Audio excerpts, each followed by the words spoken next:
ಓಂ ನಮಃ ಶಿವಾಯ. ಹರ ಹರ ಮಹಾದೇವ. ಸ್ನೇಹಿತರೆ, ಭೀಮನ ಅಮಾವಾಸ್ಯೆಯಂದು ಪತಿಯ ಪಾದಪೂಜೆ ಮಾಡುವ ಮೊದಲು ಈ ಒಂದು ವಿಷಯವನ್ನು ತಿಳಿದುಕೊಳ್ಳಲೇಬೇಕು. ಏಕೆಂದರೆ ಪತಿಯ ಪಾದಗಳಿಗೆ ನೀರು ಹಾಕಿ ಅರಿಶಿನ ಕುಂಕುಮ ಹಚ್ಚಿದರೆ ಮಾತ್ರ ಪಾದಪೂಜೆ ಸಂಪೂರ್ಣವಾಗುವುದಿಲ್ಲ. ಈ ಪೂಜೆಯ ಹಿಂದೆ ಇರುವ ಭಕ್ತಿ, ಸಂಕಲ್ಪ ಮತ್ತು ದಾಂಪತ್ಯದ ಶುಭ ಭಾವನೆ ಅತ್ಯಂತ ಮುಖ್ಯ.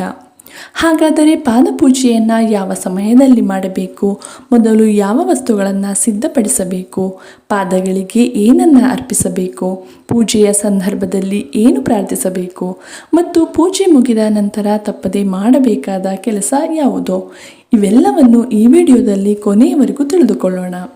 ವಿಶೇಷವಾಗಿ ಕೊನೆಯಲ್ಲಿ ಹೇಳುವ ಒಂದು ಪ್ರಾರ್ಥನೆಯನ್ನು ನಿಮ್ಮ ಪತಿಯೊಂದಿಗೆ ಸೇರಿ ಮಾಡುವುದನ್ನು ಮರೆಯಲೇಬೇಡಿ. ಭೀಮನ ಅಮಾವಾಸ್ಯೆ ನಮ್ಮ ಸಂಪ್ರದಾಯದಲ್ಲಿ ದಾಂಪತ್ಯ ಜೀವನದ ಸುಖ, ಕುಟುಂಬದ ಕ್ಷೇಮ ಮತ್ತು ಗೌರಿಶಂಕರರ ಅನುಗ್ರಹವನ್ನು ಕೋರಿ ಆಚರಿಸುವ ವಿಶೇಷ ದಿನವೆಂದು ಪರಿಗಣಿಸಲಾಗಿದೆ. ಈ ದಿನ ಅನೇಕ ಕುಟುಂಬಗಳಲ್ಲಿ ಗೌರಿಶಂಕರನನ್ನು ಭಕ್ತಿಯಿಂದ ಪೂಜಿಸುತ್ತಾರೆ. ಕೆಲವು ಕುಟುಂಬಗಳಲ್ಲಿ ಪತಿಯ ಪಾದಪೂಜೆ ಮಾಡುವ ಸಂಪ್ರದಾಯವೂ ಇದೆ. ಆದರೆ ಸ್ನೇಹಿತರೆ, ಇಲ್ಲಿ ಒಂದು ವಿಷಯವನ್ನು ಸ್ಪಷ್ಟವಾಗಿ ಅರ್ಥ ಮಾಡಿಕೊಳ್ಳಬೇಕು. ಪಾದಪೂಜೆ ಎಂದರೆ ಕೇವಲ ಒಂದು ಆಚರಣೆ ಅಲ್ಲ.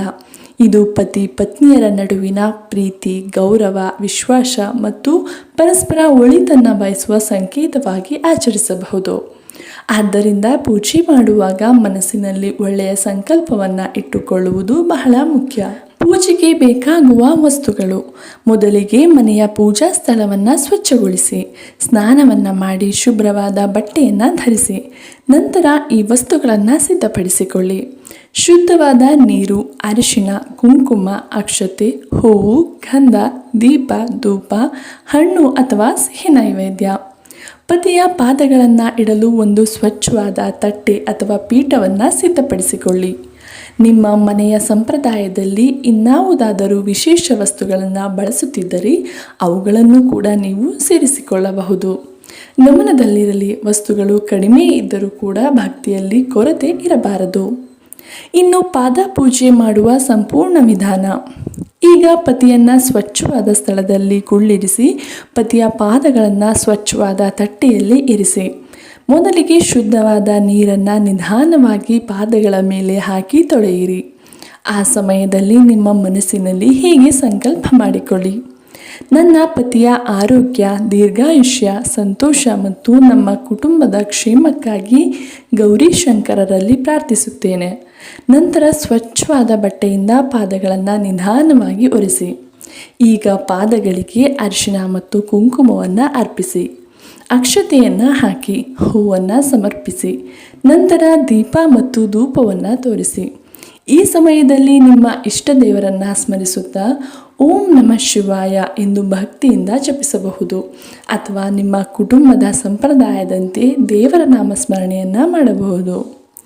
ಇಲ್ಲಿ ಒಂದು ಮುಖ್ಯವಾದ ವಿಷಯ ಸ್ನೇಹಿತರೆ, ಒಂದು ಮುಖ್ಯವಾದ ವಿಷಯವನ್ನು ನೀವು ಇಲ್ಲಿ ತಪ್ಪದೆ ಗಮನಿಸಿ. ಪಾದಪೂಜೆ ಮಾಡುವಾಗ ಕೇವಲ ವಿಧಿವಿಧಾನಗಳನ್ನು ಮುಗಿಸುವುದರ ಕಡೆಗೆ ಗಮನ ಕೊಡಬೇಡಿ. ನಿಮ್ಮ ಮನಸ್ಸಿನಲ್ಲಿ ಕೋಪ, ಅಸಮಾಧಾನ ಅಥವಾ ಜಗಳದ ಭಾವನೆಗಳನ್ನು ಬಿಟ್ಟು ಕುಟುಂಬದ ಒಳಿತಿಗಾಗಿ ಪ್ರಾರ್ಥಿಸಿ. ಏಕೆಂದರೆ ಯಾವುದೇ ಪೂಜೆಯಲ್ಲಿಯೂ ಭಕ್ತಿ ಮತ್ತು ಶ್ರದ್ಧೆಯೇ ಮುಖ್ಯ. ಇದಕ್ಕಾಗಿ ಮುಂದಿನ ಹಂತವೂ ಕೂಡ ಬಹಳ ಮುಖ್ಯವಾಗಿದೆ.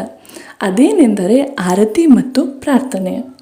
ಪಾದಪೂಜೆ ಮುಗಿದ ನಂತರ ಪತಿಗೆ ಆರತಿ ಬೆಳಗಬಹುದು. ಆರತಿಯನ್ನು ಮಾಡುವಾಗ ಗೌರಿಶಂಕರನನ್ನು ಸ್ಮರಿಸಬೇಕು.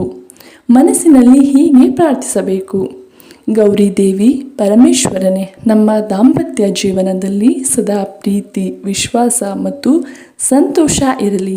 ನಮ್ಮ ಕುಟುಂಬದಲ್ಲಿ ಆರೋಗ್ಯ, ನೆಮ್ಮದಿ ಮತ್ತು ಸಮೃದ್ಧಿ ನೆಲೆಸಲಿ ಎಂದು ಬೇಡಿಕೊಳ್ಳಿ. ನಂತರ ನೈವೇದ್ಯವನ್ನು ಅರ್ಪಿಸಿ. ಪೂಜೆ ಮುಗಿದ ನಂತರ ಪತಿಯ ಆಶೀರ್ವಾದವನ್ನು ಪಡೆಯಬಹುದು.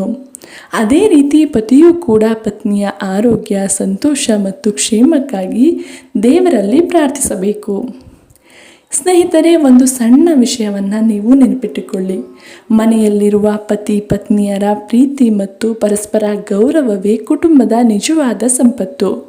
ಪೂಜಾ ಕೋಣೆಯಲ್ಲಿ ದೀಪ ಹಚ್ಚುವುದು ಮುಖ್ಯ, ಆದರೆ ಮನಸ್ಸಿನೊಳಗೆ, ಮನೆಯೊಳಗೆ ಪ್ರೀತಿಯ ದೀಪ ಸದಾ ಬೆಳಗುತ್ತಿರುವುದು ಇನ್ನೂ ಮುಖ್ಯ. ಈ ದಿನ ಪಾದ ಪೂಜೆ ಮಾಡುವುದರ ಜೊತೆಗೆ ಒಬ್ಬರನ್ನೊಬ್ಬರು ಗೌರವಿಸಿ. ಹಳೆಯ ಮನಸ್ತಾಪಗಳಿದ್ದರೆ ಅವುಗಳನ್ನು ಬದಿಗಿಟ್ಟು ಹೊಸದಾಗಿ ಸಂತೋಷದಿಂದ ಜೀವನ ನಡೆಸುವ ಸಂಕಲ್ಪ ಮಾಡಿಕೊಳ್ಳಿ. ಇದೇ ಈ ಆಚರಣೆಯ ಅತ್ಯಂತ ಸುಂದರವಾದ ಅರ್ಥ. ಈಗ ಕೊನೆಯಲ್ಲಿ ಒಂದು ಸರಳವಾದ ಪ್ರಾರ್ಥನೆಯನ್ನ ಮಾಡಿ.